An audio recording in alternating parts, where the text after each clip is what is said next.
Going on YouTube, this is Brian916.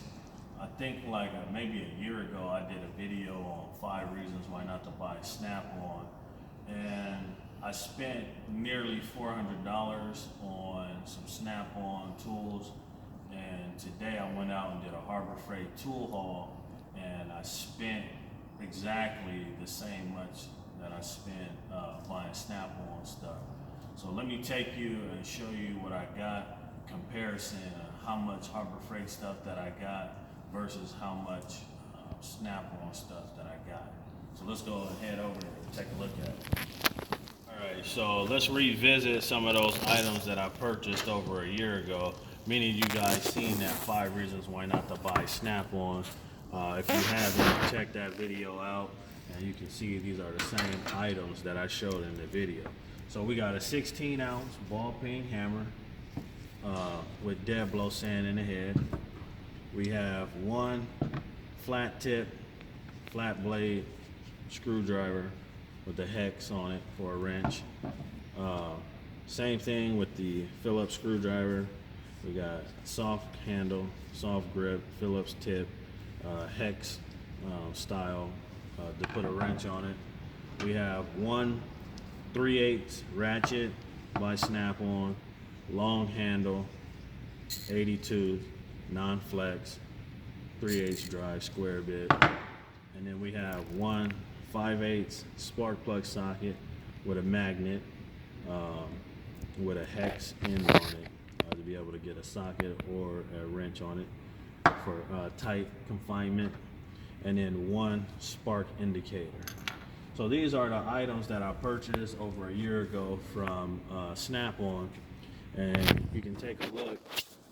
When I purchased these, I purchased these a little under a year ago, so it's February, and so you can see here these are the items that we have laid out on the table, and this is how much I spent: $374.73.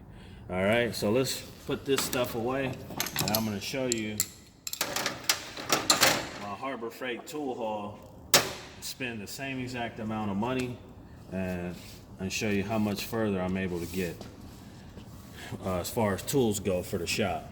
So I spent $237.97, and then one item that I wanted, they didn't have it, so I had to go to another store in town, and it was came up to $132.50. So let's do the math on those two and see what we come up with. All right, so bring the calculator up here, and so the first receipt is $237.97 plus from the other store we spent $132.50. That brings us up to $370.47. Okay, so we actually spent $4 less than we did on the Snap-on. So again, let me show you what we have from Snap-on here, and I'm just gonna leave this stuff here as I show you what I got from Harbor Freight, so you can kind of compare. Okay, and this is $374.73. Now let's start showing the Harbor Freight stuff. All right, first thing we got from Harbor Freight is a serpentine belt tool. Okay, most serpentine belt situations, you don't really need that much torque to be able to detension it. In most cases, this is very acceptable to use for automotive applications. I really don't see why this wouldn't work for you. All right, so we got that. We have a long breaker bar, okay, 1/2 inch. This is from their professional line. There's tons of YouTube videos showing that these breaker bars are just as strong, if not even stronger than some of the Snap-on breaker bars or Mac breaker bars. Shout out to Real Tool Reviews who did the review showing how this breaker bar held up extremely well under a tremendous amount of load. So we got that. Okay, next item I got is a pair of needle nose pliers from their new line, Doyle, I believe, is how you pronounce that. So I got a new flat tip pliers, or excuse me, a new needle nose pliers, and then we also got an impact set. This impact set is from 10 through 32. There's a few skips in there, but this is a pretty decent impact set. Now, for all of you who don't think that these tools are worth buying, I can tell you firsthand that I actually have this impact set here. That it's the same exact Pittsburgh impact set here, and I've been using this set for about 5 years and haven't had a problem. And this is actually going to my co-worker, and so he picked these up for him. So we thought we'd throw that in here, showing how much we spent for more tools for the shop. Okay, next item I'm going to show is these impact sockets, specifically for like chrome wheels and really nice wheels, so that you don't scratch up a customer's wheel. We like to take good care of our customers' vehicles best we can. So whatever bit of protection we could use, we like to use. So we got this. Okay. Next item we got is some sanding disc for the palm sander. Okay.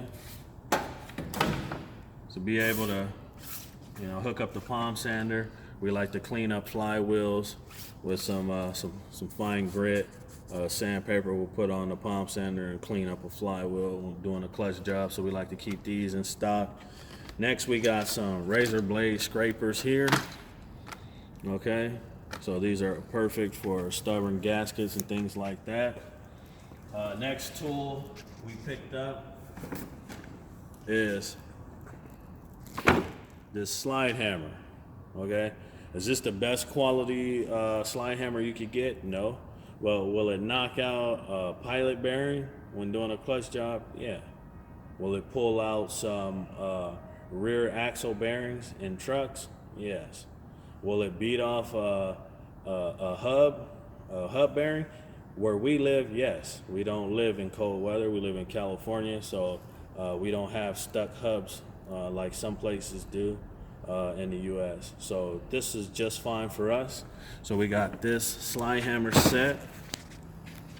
Next thing we got on here is some protective wire wrap right here. I love to use these when doing tune-ups for ignition wires, or if I solder a wire back together or run new wire or something like that. I like to put the wire wrap on it. It looks clean, professional, and the customer never even know a wire was repaired.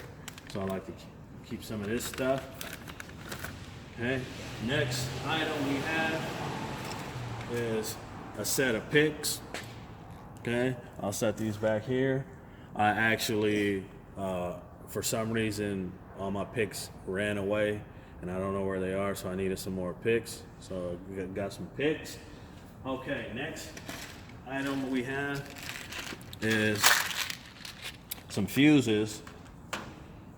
Got some regular standard size fuses, and then we also got a pack of the mini fuses.